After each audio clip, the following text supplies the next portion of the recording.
What if I told you that the world's towering debt mountain could be the very reason stablecoins are on the verge of becoming a household name?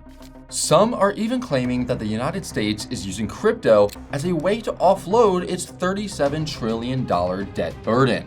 That's why today, we'll be breaking down the facts behind these bold claims, examining what's really going on, and exploring what it all means for the markets.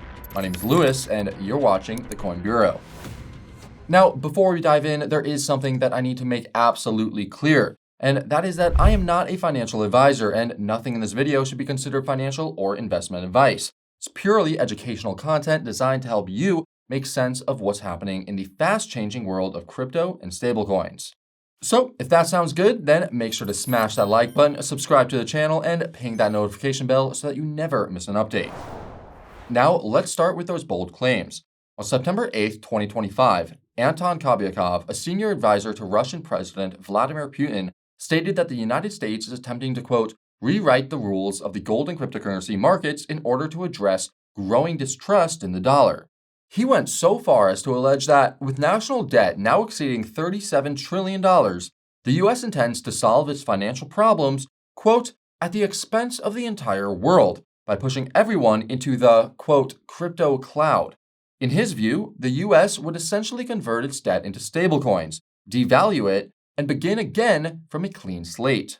Kobyakov's remarks came just as the BRICS nations held an emergency meeting in Brazil to respond to Trump's renewed tariffs and sanctions. For those unfamiliar, BRICS stands for Brazil, Russia, India, China, and South Africa, and it's a group of countries that have long been pursuing de-dollarization. Their aim has been to reduce reliance on the US dollar and the SWIFT system, while gradually building a multipolar world order in which other currencies play a greater role. Against this backdrop, any move by the US to reinforce the dollar's dominance is naturally seen as a direct challenge. Of course, that includes stablecoins. And the American narrative around stablecoins might have something to do with it. US Treasury Secretary Scott Bessent has framed stablecoins as a tool to, quote, buttress the dollar's status as the global reserve currency. From Washington's perspective, stablecoins are a tool to counter de-dollarization and to shore up demand for U.S. debt, demand that has been dwindling in recent years. Funnily enough, even as Russia and the BRICS sound the alarm about America's stablecoins, they have been making digital currency moves of their own. In February 2025, Russia launched ruble-backed stablecoin known as A7A5. Not exactly a catchy name. Kobyakov's claims that the US is using stablecoins to help finance its debt has some truth to it, but it's obviously exaggerated, presumably to get clicks and attention. Now, it's no secret that the United States has a debt problem. As of September of 2025, the national debt has climbed past $37.4 trillion, and it shows no signs of slowing down. But there's a bigger issue here. You see, in January of 2025, the US government hit the debt ceiling. In simple terms, that meant that it couldn't issue any more debt, so it had to use up its cash reserves instead. Then, in July, the debt ceiling was raised again, and Washington suddenly had to issue hundreds of billions of dollars of bonds to start refilling its cash reserves. If this sounds familiar, that's because it also happened back in 2023. The difference is that last time, the Fed's overnight reverse repo facility was used to buy up all the bonds after the debt ceiling was raised. This time, though, the reverse repo is practically empty. Logically, this means the US needs to find new buyers for its debt, and fast. And this is where stablecoins come in. For those unfamiliar, a stablecoin is a crypto token pegged to a fiat currency, usually the US dollar. These tokens are backed primarily by short-term US treasuries, essentially government debt. The reason is simple. US treasuries are one of the most liquid assets in the world. That means that they could be bought and sold in huge volumes on the secondary market without crashing the price. This makes US Treasuries the ideal backing for stablecoins, because if people decide to redeem their stablecoins for cash, it can be done easily in size. There's also a very strong profit motive. Stablecoin issuers earn a yield on these US Treasuries, which translates into billions of dollars in essentially passive income. Fun fact, BlackRock manages the reserves for Circle's USDC, and Tether actually made more profit last year on its USDT reserves than BlackRock did as an entire company. Pretty wild. In practical terms, this means that every time a certain amount of stablecoins is minted, the issuer has to buy an equivalent amount of US bonds. That makes stablecoins a direct and growing source of demand for government debt. And the scale is simply staggering. As of August of 2025, Tether and Circle held more than 175 billion in US Treasury bills and repos. To put that into perspective, Tether was the world's seventh largest buyer of treasuries in 2024, right up there with the United Kingdom. What's more is that the major players from traditional finance are now piling in. Visa has already integrated PayPal's PYUSD into its payment rails, and PYUSD's market cap has been rising fast. And on top of that, mega banks like JP Morgan, Bank of America, Citigroup, and Wells Fargo are reportedly in talks to launch a joint stablecoin. As more stablecoins launch, the more demand there will be for US debt. The catch is that the primary demand driver for stablecoins is crypto, and that means that they increase crypto adoption in the process. And if you want to maximize your returns during this crypto-powered stablecoin gold rush, then don't forget to check out the Coin Bureau's deals page. That's where you'll find exclusive sign-up bonuses worth up to $100,000, along with trading fee discounts of up to 50%, cashback offers as high as 75%. That you could get on some of the top crypto exchanges. All you need to do is just hit the link in the description or scan the QR code on your screen. Once you're there, just browse through all the partner offers and click sign up now to claim your deal. These offers, they won't be around forever though, so make sure that you grab them while you can. Now, the growth that we've seen in stablecoins so far may just be the tip of the iceberg. The US government is now laying the groundwork for what could be a massive expansion of the stablecoin market. The move to that end was the Genius Act, signed into law by President Trump in July of 2025. This legislation establishes America's first comprehensive regulatory framework for stablecoins, creating a clear digital path for dozens, if not hundreds, of different digital dollars to come into the market in the coming years. Now, to get a sense of just how big this could become, let's look at some projections. Today, the stablecoin market sits at roughly $290 billion.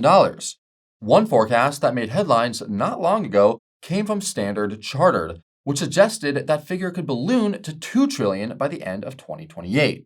JP Morgan, meanwhile, called that outlook optimistic and took a more conservative stance, projecting growth to somewhere between 500 and 750 billion over the next couple of years.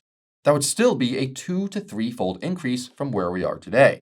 And while those figures might sound ambitious, they become more realistic when you look at recent growth.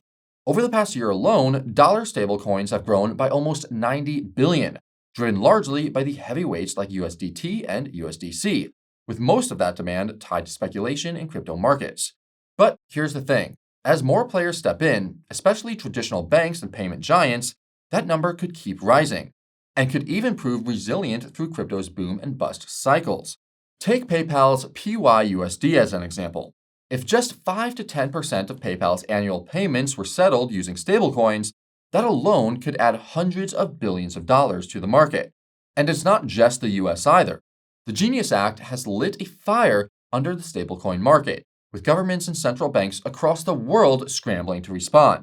The European Central Bank has been working on a digital euro for years. But after the Genius Act, officials began seriously considering launching it on a public blockchain like Ethereum or Solana in an attempt to compete directly with dollar-backed stablecoins. Meanwhile, there are privately issued stablecoins in the EU, such as Circle's euro-backed EURC. But demand there has been lukewarm, to say the least. Dollar-backed stablecoins still make up around 99% of the stablecoin market. Over in Asia, Japan, which has been hesitant to embrace crypto, is now set to approve its first yen-pegged stablecoin. Meanwhile, South Korea's largest banks are also moving ahead with plans to launch a won-backed stablecoin after abandoning their CBDC plans. Even China is reportedly considering a yuan-backed stablecoin, with Hong Kong serving as its testbed. And we've actually covered these developments in detail in a separate video, which you could check out right over here.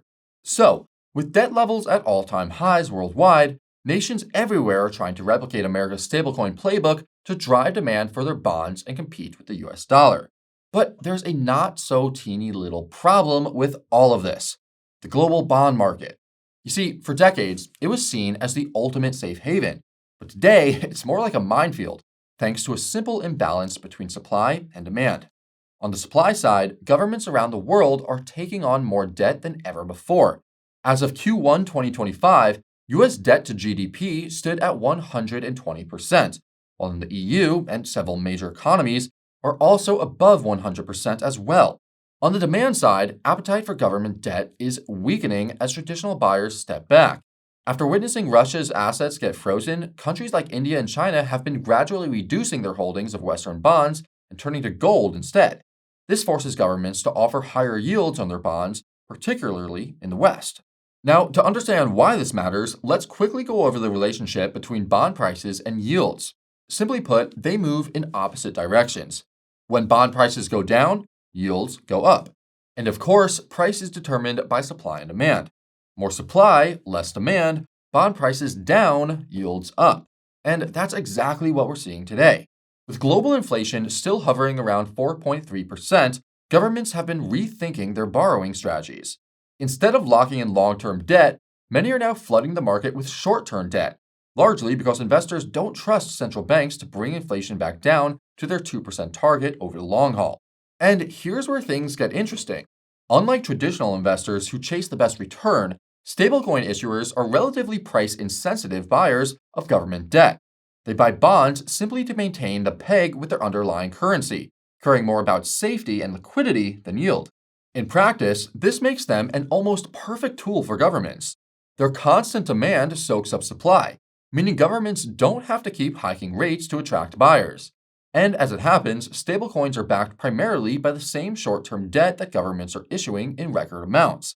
This is why some have gone as far as to argue that governments are actively encouraging crypto speculation. That's because, well, the more stablecoins that are minted, the more bonds get purchased, and crypto speculation has been the primary demand driver for stablecoins. Consider that back in January, Trump's meme coin was launched with USDC as its primary trading pair. This triggered a $2 billion surge in USDC growth, and with it, billions of dollars in fresh bond purchases. It's almost as if that was the plan all along. So, what does all of this mean for the markets, and more importantly, for your money? Well, stablecoins are, in many ways, a double-edged sword. On one hand, their rapid growth helps governments manage their debt, while also giving millions of people around the world access to dollars that they might not otherwise have. On the other hand, they're inherently risky. A key weakness of stablecoins is that they're structurally more vulnerable than commercial banks. This is because traditional banks have direct access to the Federal Reserve, meaning they could swap assets for cash in times of stress. Stablecoin issuers don't have that luxury. They're forced to rely on intermediaries like broker-dealers whose ability to absorb assets is limited. And this isn't just a theoretical problem. Back in March of 2020, during the so-called dash for cash at the start of the pandemic, even the US Treasury market began to break down. Broker-dealers for bonds were overwhelmed by the wave of selling and couldn't absorb the flood of supply. The Fed was forced to step in and buy hundreds of billions of dollars worth of treasuries just to stabilize the system.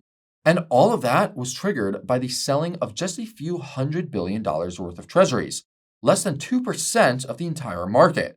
Now, imagine that scenario playing out with stablecoins. When the next bear market hits, the crypto leverage that fueled stablecoin growth could rapidly unwind. That would trigger a wave of stablecoin redemptions, which behind the scenes would mean a fire sale of US bonds. If the scale is large enough, it could spark a liquidity crunch that today's fragile treasury market simply can't handle. Given how much stablecoins are growing, the question may not be if this happens, but when. And here's the irony. The US is turning to one of the most volatile and speculative industries in the world to stabilize what are supposed to be the safest assets on the planet. A technology born out of anti-establishment ideals is now being used to prop up the very system that it was meant to disrupt. Meanwhile, the privacy and censorship resistance that crypto once promised is also being eroded. Under the Genius Act, digital dollars are programmable, monitored, and controlled not by the central bank, but by private corporations and regulators. So, in the end, what we're seeing isn't the US using stablecoins to erase its debt. It's using them as a tool to manage an unprecedented debt load in a world where the old playbooks no longer work. And other countries, including some of America's loudest critics, are quietly moving in the same direction. Let's just hope stablecoins don't end up taking the entire financial system down with them.